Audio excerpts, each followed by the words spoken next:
सम्मानित साथियों, नमो बुद्धाय, जय भीम। हमेशा की भांति एक बार पुनः हम लेकर आ गए हैं डॉक्टर अंबेडकर संदेश। डॉक्टर अंबेडकर संदेश नियमित तौर पर आपको आवाज का ऑफिशियल यूट्यूब चैनल के माध्यम से मिलता है। आवाज का ऑफिशियल यूट्यूब चैनल आपने सब्सक्राइब कर लिया होगा, ऐसा मुझे पूरा विश्वास है। आज का डॉक्टर अंबेडकर संदेश के तहत हम क्रांतिकारी बाबा साहब का स्पीच लेकर आए हैं, जो बाबा साहब ने दिया था 14 जनवरी 1946 को। सम्मानित साथियों, 14 जनवरी 1946 ये वो दौर है जब भारतीय संविधान की रचना की बात होने लगी थी। और भारतीय संविधान रचना करने के लिए ये जरूरी था, जो चुनाव हुए थे 1946 में पूरे देश में, उस चुनाव में प्रदर्शन के आधार पर संविधान समिति का गठन होना था। और इसी चुनावी सभा में बाबा साहब ने एक बड़ा सा संदेश दिया समाज को। और आज हम समझेंगे किस तरह से राजनीतिक रूप से सशक्त भूमिका निभा सकता है, राजनीति के क्षेत्र में नव जागरण जैसी क्रांति पैदा कर सकता है आज का बाबा साहब का स्पीच। लेकिन कई बार मुझे इस बात को लेकर बड़ी चिंता होती है कि हुबहू बाबा साहब का स्पीच होते हुए भी हमारे बहुत सारे साथी पूरे वीडियो को अंत तक नहीं सुनते हैं, जबकि ये स्पीच या डॉक्टर अंबेडकर संदेश के तहत आने वाला पूरा स्पीच बाबा साहब का हुबहू बाबा साहब के ही शब्दों में होता है। तो ऐसे में एक बार पुनः आपसे अनुरोध है कि यदि बाबा साहब की विचारधारा से आप पूर्णतः वाकिफ होना चाहते हैं, बजाय आधा अधूरा ज्ञान के, तो वीडियो को डॉक्टर अंबेडकर संदेश के माध्यम से जो मिल रहा वीडियो है उसे अंत तक जरूर देखा करें। इसी निवेदन के साथ शुरू करते हैं आज का डॉक्टर अंबेडकर संदेश। बाबा साहब कहते हैं कि राजनीति में हिस्सा न लेने का सबसे बड़ा दंड यह है कि अयोग्य व्यक्ति आप पर शासन करने लगता है। यानी कि अगर आप चाहते हैं कि योग्य व्यक्ति आप पर शासन करे, तो आपको राजनीति में आपको स्वयं को हिस्सा लेना होगा। डॉक्टर अंबेडकर संदेश के माध्यम से हम आज आपको बताएंगे स्थान Buddha Bodhisattva Ambedkar international centre BBIC Sarnath Varanasi राज्य उत्तर प्रदेश से बाबा साहब का ऐसा क्रांतिकारी स्पीच, जिसमें बाबा साहब कहते हैं कि कार्य कुशल न भी हो तो चलेगा, लेकिन लोग निष्ठावान होने चाहिए। बाबा साहब डॉक्टर अंबेडकर संपूर्ण वाङ्मय खंड 40 पृष्ठ संख्या 3 से 7 तक, दिनांक 14 जनवरी 1946 के दिन सोलापुर में अथाह जनसागर के सामने डॉक्टर बाबा साहब अंबेडकर ने जोरदार भाषण दिया।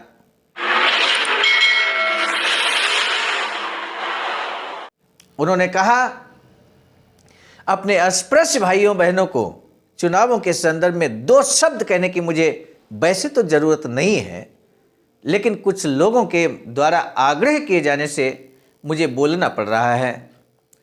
अपने समाज पर मुझे पूरा विश्वास है। पूरे अछूत समाज का शेड्यूल कास्ट फेडरेशन को समर्थन है, इस बारे में मुझे शक नहीं है। अस्पृश्य समाज किसी भी अन्य समाज की तुलना में ज्यादा समझदार हुआ है। वह अपना हित अहित जानता है।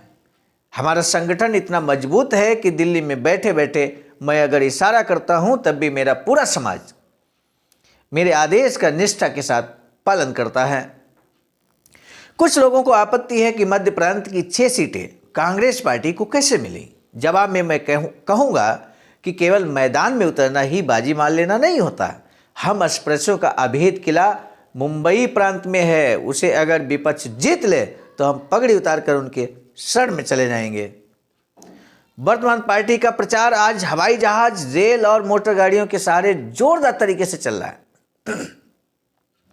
जब हम वर्तमान पार्टी का नाम लेते हैं, इसका मतलब कांग्रेस पार्टी होता है, क्योंकि उस समय बाबा साहब के समकालीन अगर कोई पार्टी थी तो वो कांग्रेस पार्टी थी। बाबा साहब कहते हैं कि मैं उनसे सवाल पूछना चाहता हूं कि घमंड में और बड़बोलेपन के साथ देश की सारी जनता अपने साथ है, ऐसा कहने वाले इन लोगों को हवाई जहाज में उड़ने की क्या जरूरत है? ये लोग पूरे देश को क्यों मत रहे हैं?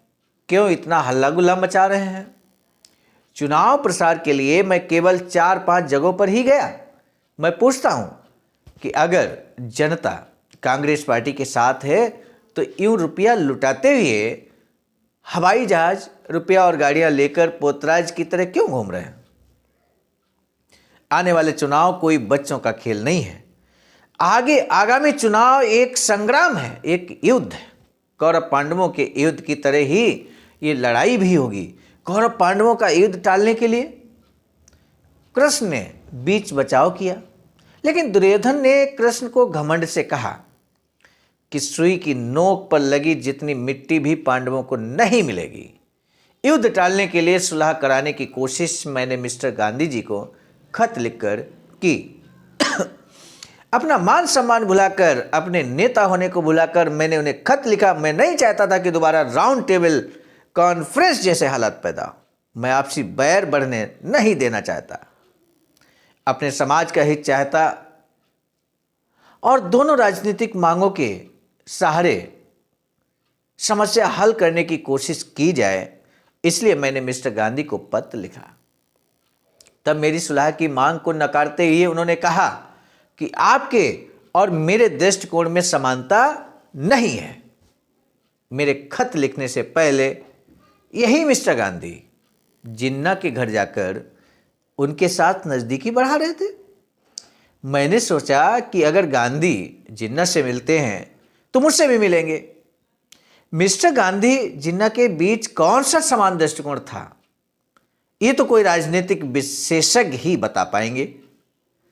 राज्य केवल आपके अकेले की कमाई नहीं है, वह तो दोनों का प्रयास है। ऐसे में सुई की नोक के बराबर इतनी मिट्टी भी पांडवों को नहीं मिलेगी कहने वाले दुर्योधन की तरह मिस्टर गांधी भी मुझसे मिलने के लिए तैयार नहीं है।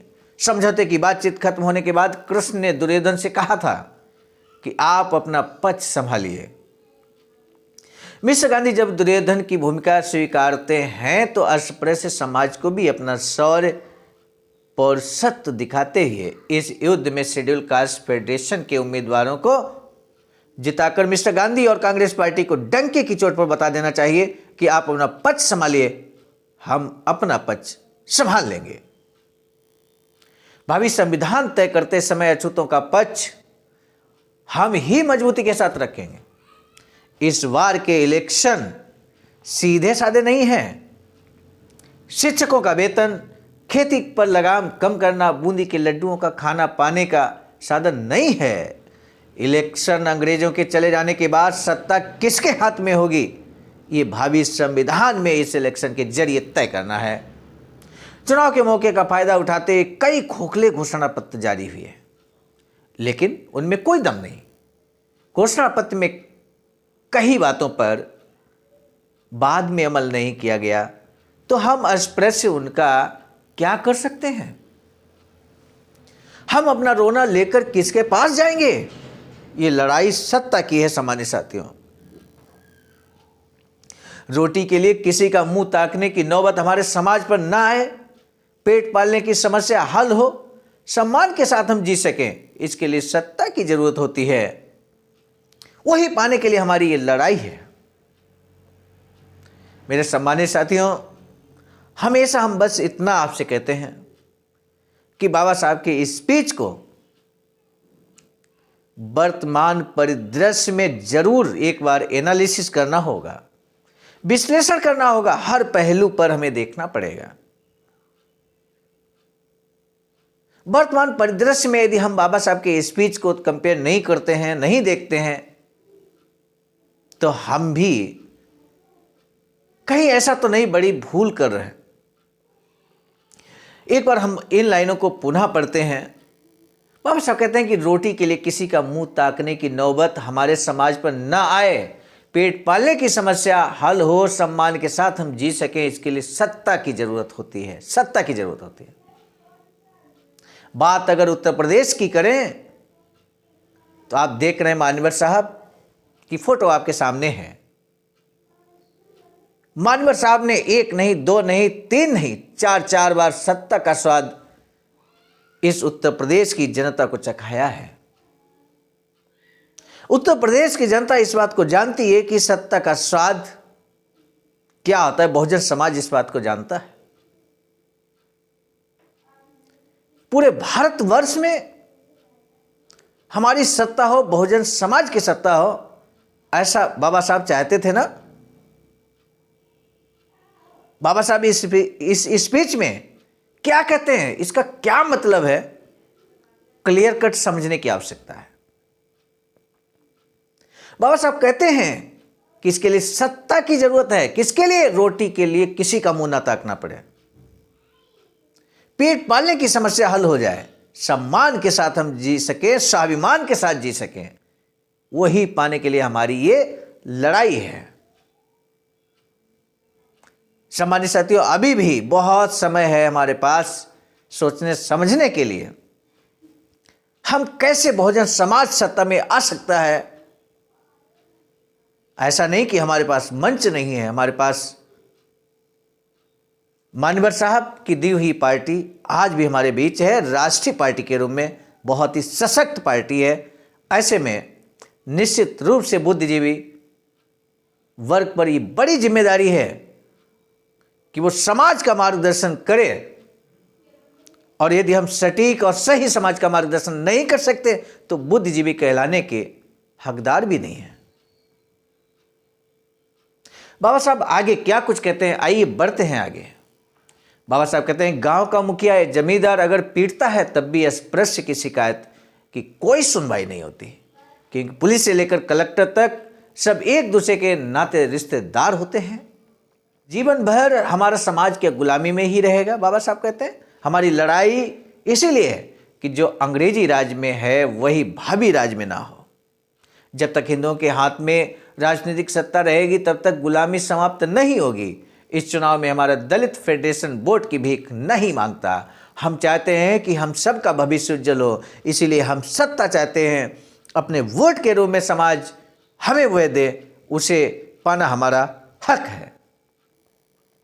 इस बार अगर अस्पृश्य समाज जागा नहीं तो पेशवा युग की तरह फिर अस्पृश्यों को कमर में झाड़ू और गले में थूकने के लिए मटका बांधने की नौबत आएगी। सम्मानित साथियों, बाबा साहब कहते हैं दलित फेडरेशन द्वारा खड़ा किया गया उम्मीदवार केवल एक बहाना है। उम्मीदवार से निजी मतभेद, अदावत आदि को भुलाकर दलित फेडरेशन के उम्मीदवार को वोट दें। याद रहे कि उसे वोट देना दलित फेडरेशन को वोट देना है। मान लीजिए कि फेडरेशन के उम्मीदवार के रूप में खुद मैं खड़ा हूं। विधिमंडल में ब्राह्मण और बनियों के कंधे से कंधा लगाकर 15 से 20 अछूत सम्मान के साथ उठ बैठ सकेंगे, इस स्थिति तक मैंने आपको पहुंचा दिया है। इस अटूट संगठन को मिट्टी सीमेंट लगाकर मैं मजबूत करना चाहता हूं। हमें अपने इस किले को अभेद रखने की हर संभव कोशिश करनी होगी। हिंदू और मुसलमान आपस में मिलकर अगर हम पर हमला करें तब भी ये किला अभेद रहेगा, उसे चोट ना पहुंचे, इसकी पूरी व्यवस्था मैंने की है। किसी के निजी दोषों की ओर ध्यान नहीं देना चाहिए। अस्पृश्यों में मतभेद है ये कहकर हमारे विरोधी हमसे फूट डालने की कोशिश कर रहे हैं, लेकिन ये वास्तविकता नहीं है। मुंबई के पिछले प्राथमिक चुनावों में बहुसंख्यक महार मतदाता होने के बावजूद दूसरी जाति उम्मीदवार को खड़ा कर हमने उसे जिताया। वर्तमान पार्टी का टिकट हो तब भी ब्राह्मण मतदाता ब्राह्मण उम्मीदवार को और मराठा मतदाता मराठा उम्मीदवार को अपना वोट देते हैं, लेकिन हमारे फेडरेशन में ऐसा कोई भेदभाव नहीं है। हम तुम्हें मिनिस्टर बनाएंगे, ये वो काम करेंगे, फला देंगे आदि कई तरह के प्रलोभनों को किनारे कर हमारा समाज फेडरेशन के साथ है, संगठन के साथ है। ये अब साबित हो चुका है। हमारे उम्मीदवार के खिलाफ कई तरह की अफवाहें फैलाई जाती हैं, लेकिन ध्यान रहे हमने कड़ी परीक्षा के बाद ही उम्मीदवारों को चुना है। हमारे सभी उम्मीदवार सिद्धांतों का पालन करने वाले हैं। मुंबई असेंबली में वर्तमान पार्टी मंत्रिमंडल का कामकाज 2 साल 7 महीनों तक चला। तब स्वतंत्र मजदूर संघ के 15 निष्ठावान सदस्यों ने किसी से हार नहीं मानी। उन्हें फुसलाने की महती कोशिश की गई, लेकिन हमारे 15 लोग मतभेद के बावजूद अनुशासन में, राजनीति में सिद्धांतों के प्रति निष्ठावान रहे। विद्वान कार्यकुशल लोग न भी हों तो कोई हर्ज नहीं है, लेकिन लोगों में निष्ठा होना बेहद जरूरी है। ज्ञान की कमी पूरी करने के लिए मैं हूं, बाबा साहब कहते हैं। जो बिक सकता है, लालच का शिकार हो सकता है, उसके होने का कोई फायदा नहीं। अपने पर और भावी पीढ़ी पर आने वाले संकटों को दूर कर भावी पीढ़ी की राह आसान करना अपना कर्तव्य है। हमारे पुरखे पिछले 2000 सालों से चुपचाप गुलामी सहते आए हैं, क्या हम भी उसी गुलामी को चुपचाप सहते रहेंगे? पब्लिक कहती है नहीं नहीं नहीं, जनता की प्रतिक्रिया होती है नहीं के रूप में। हर पीढ़ी का यह कर्तव्य है कि अगली पीढ़ी की राह की कठिनाइयों को हटाने की भी कोशिश करें। सामान्य साथियों, इस लाइन को एक बार पुनः ध्यान दीजिएगा। बाबा साहब क्या कहते हैं? हर पीढ़ी का यह कर्तव्य है कि अगली पीढ़ी की राह की कठिनाइयों को हटाने की भी कोशिश करें। तो हम भी एक पीढ़ी है। आज का डॉक्टर अंबेडकर संदेश को सुन रहे सभी साथी, क्या इस तरह से बाबा साहब के इस लाइन से सहमत हैं? और सहमत हैं तो कितना इस पे वर्क कर रहे हैं? निश्चित रूप से बाबा साहब के दिए गए अधिकारों को आजादी के बाद, संविधान लागू होने के बाद यहां तक संरक्षित हैं रखकर यदि हम आए हैं, तो ये निश्चित रूप से हमारे आपके संगठन की बदौलत है।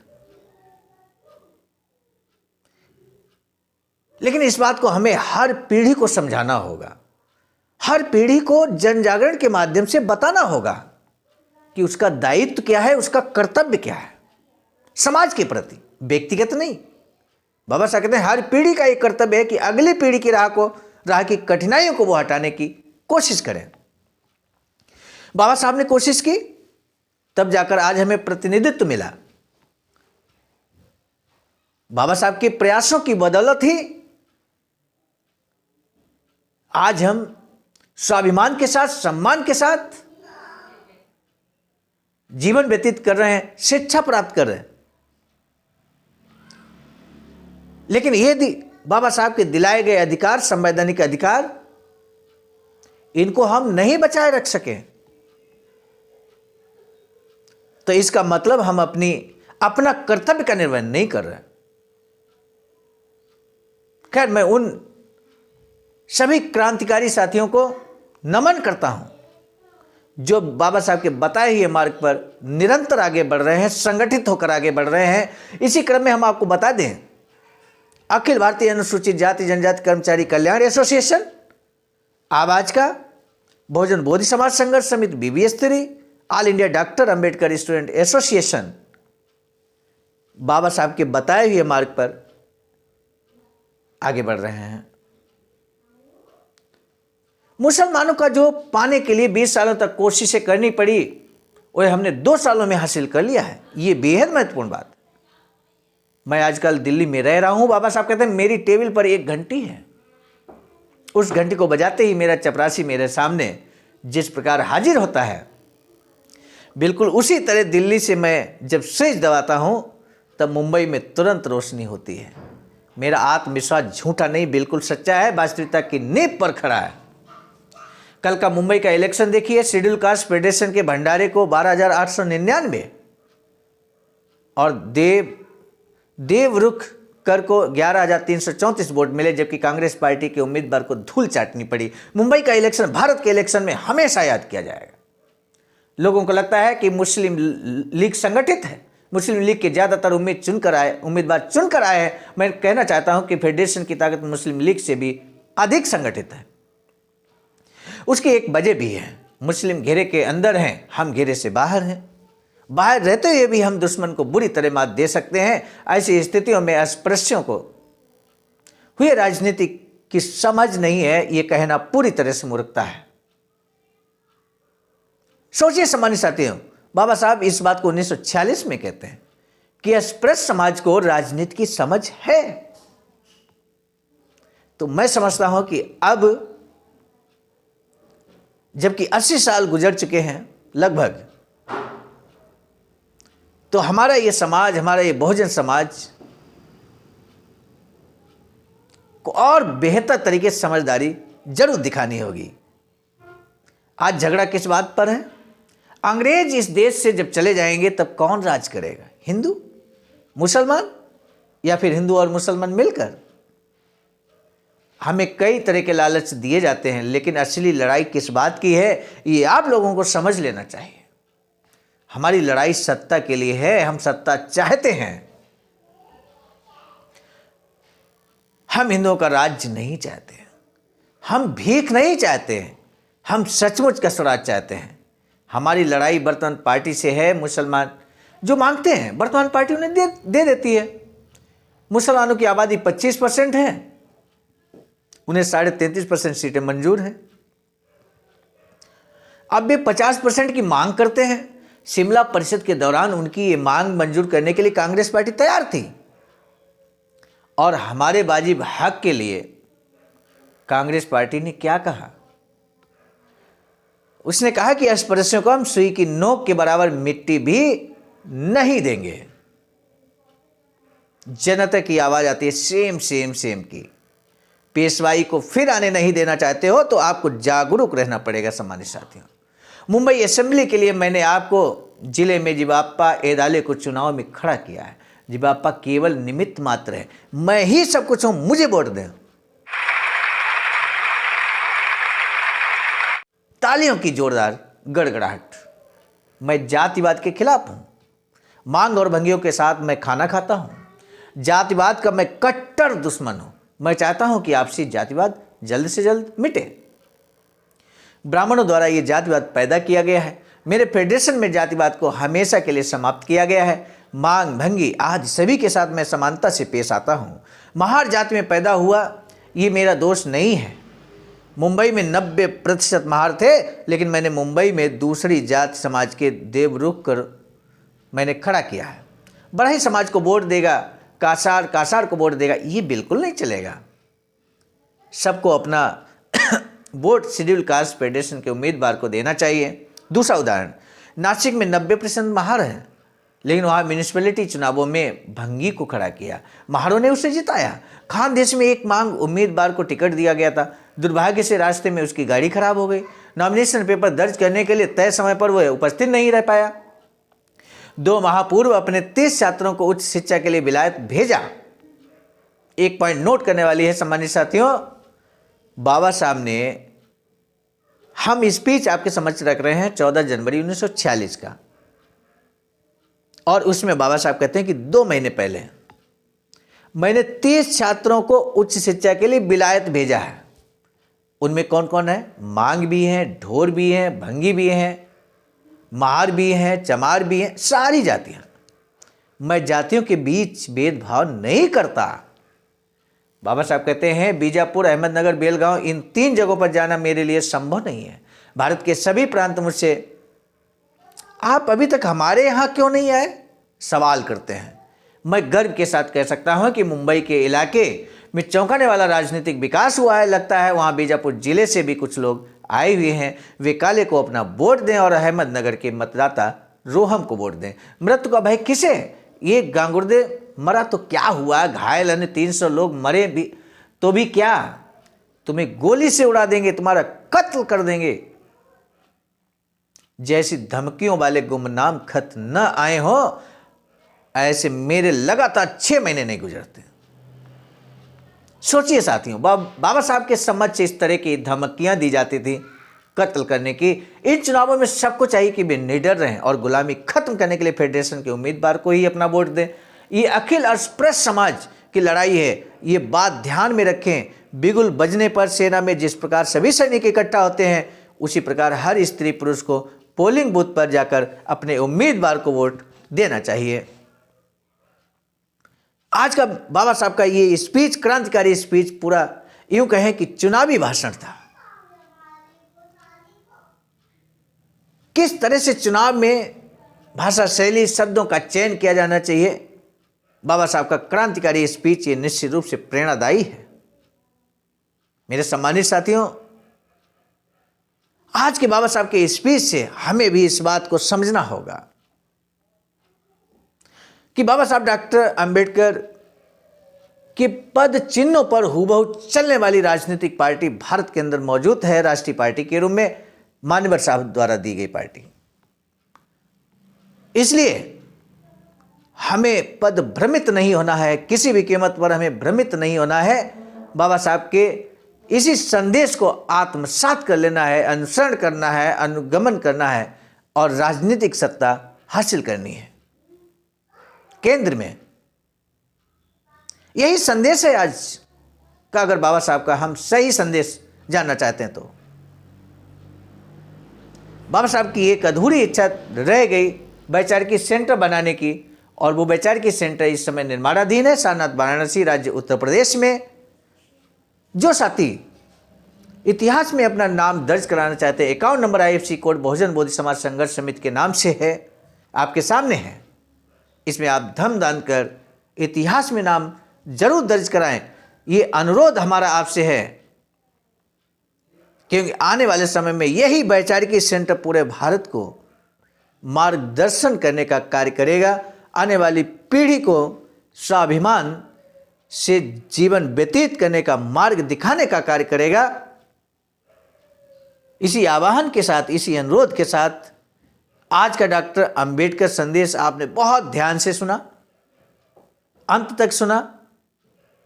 इसके लिए हम आपका तहे दिल से धन्यवाद देते हुए हम आपको बता दें, आज का डॉक्टर अंबेडकर संदेश के प्रेरणा स्रोत थे मिशन नायक परम आदरणीय बुद्ध मित्र मुसाफिर सर, राष्ट्रीय महासचिव आबाज का नई दिल्ली। संकलनकर्ता के रूप में परम आदरणीय विजय कुमार बौद्ध जी, प्रांतीय कोषाध्यक्ष आबाज का बिहार। प्रस्तुतकर्ता के रूप में मैं स्वयं सर्वजीत आर्या, राष्ट्रीय कोषाध्यक्ष आवाज का नई दिल्ली। आज का डॉक्टर अंबेडकर संदेश समाप्त करने की दीजिए इजाजत। पुनः नए डॉक्टर अंबेडकर संदेश के साथ मिलेंगे, तब तक के लिए सादर नमो बुद्धाय, जय भीम।